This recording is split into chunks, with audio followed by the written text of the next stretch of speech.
অনেক দিন পরে একটা বড় ভিডিও নিয়ে আসলাম। এটা হচ্ছে শুক্রবার সকালে, যে আমি শুক্রবার মানেই তো আমার বাসায় খিচুড়ি রান্না করতে হবে।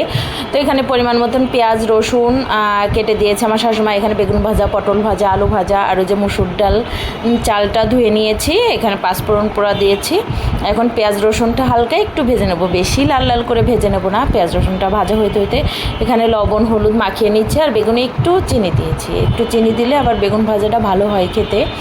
আমাদের বাসায় বেগুন কেউ অত পছন্দ করে না, কিন্তু আমার অসম্ভব পছন্দ। খিচুড়ির সঙ্গে আমার বেগুন ভাজা লাগবেই, এর জন্যই আর কি মেনলি ভাজা। এই তো পেঁয়াজ রসুনটা একটু ভাজা হয়ে গেলে এই যে চালটা দিয়ে দিয়েছে, আর ওই যে একটু একটু আলু দেওয়া, এটা হচ্ছে আমার শাশুড়ি মায়ের জন্য। সে আবার খিচুড়ির মধ্যে একটু তরকারি বা কোনো সবজি না হলে খেতে নাকি একদমই ভালো লাগে না, এর জন্য একটু যে আলু কেটে দিয়েছে।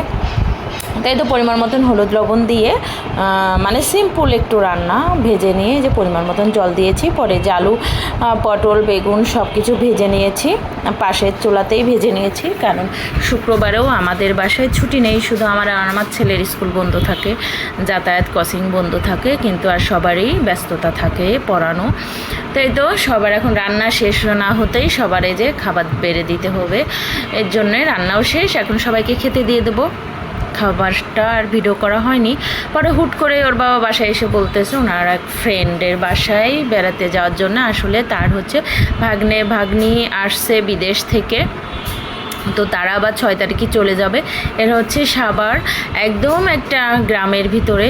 পরিবেশটা অনেক সুন্দর, যে ঢাকার মধ্যে সাভার আর কি এত সুন্দর একটা গ্রাম আছে, অনেক সুন্দর। আর বাড়িটা তো অসম্ভব সুন্দর করেছে, কিন্তু আমি আসলে ভিডিও করতে পারি নাই, এর জন্য আর কি শেয়ার করতে পারি না। একদম 3 তলা কাঠের, মানে অনেক সুন্দর, অনেক জায়গা ঘেরা।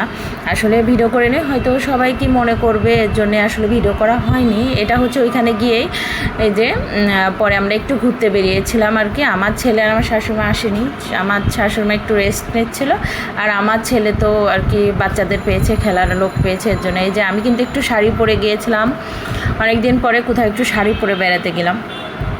তো এখানে পাড়তে দেখেন অনেক কাঁঠাল গাছ, তারপর ডুমুরের গাছ, আর যেখানে সেখানে আর কি সিম গাছ হয়েছে, আর বিভিন্ন পদের শাক সবজি, মানে প্রচুর। এখানে একটা নদীর পাড় আছে, নদীর পাড় দিয়ে অনেক মানে সবজি চাষ করে। আমার হাজব্যান্ড আসলে সবজিই কিনতে চেয়েছিল, কিন্তু এখন বিকাল হয়ে গিয়েছে তো কেউ আর কি ছিল না, এর জন্য আর কিনতে পারেনি। কারণ এর আগেও একবার এসেছিলো, এসে অনেক রকম সবজি নিয়ে আসছিল আর কি বাসায়। তো এখানে এই বাসায় মানে আমি রাস্তায় যখন হাঁটছিলাম তখন প্রচণ্ড ফুলের ঘ্রাণ পাচ্ছিল, কিন্তু পরে দেখি এই যে মাধবীলতা, এগুলোকে বোধহয় মাধবীলতাই বলে, মানে এত অসম্ভব ফুল ফুটেছে আর এত সুন্দর ঘ্রাণ, মানে অনেক দূর পর্যন্ত চারিদিকে রাস্তা একদম ঘ্রাণে মমা করছিল। তা আমি খুঁজেই পাচ্ছিলাম না কি ফুলের ঘ্রাণ। তারপরে এদিকে আসতে গিয়ে পরে দেখলাম যে এই ফুলগুলো। আর এইখানে যে কিছু শুকনো পাতাকপি এখনও বিক্রি হয় নাই, হচ্ছে। তা আমার হাজব্যান্ড আর মজা করছিল। আর এখানে যে নদীর পাড়ে চলে আসছে, এত স্রোত দেখে হয়তো বুঝতে পারছেন কিনা জানি না, পানাগুলো ভেসে যাচ্ছে। আর যেহেতু ঈদের এখন আমেজ আছে, এখানে কিন্তু অনেক লোকজন এসেছে বেড়াতে। ওই পাশে অনেক বাচ্চারা মানে শব্দ করছিল। আর এই দেখেন মাঠকে মাঠ, লাউ চাষ, পটল, আর ওই যে ধুন্দল, অনেক কিছু, কচুর শাক, কলমি শাক, লাল শাক, মানে অনেক কিছু ছিল।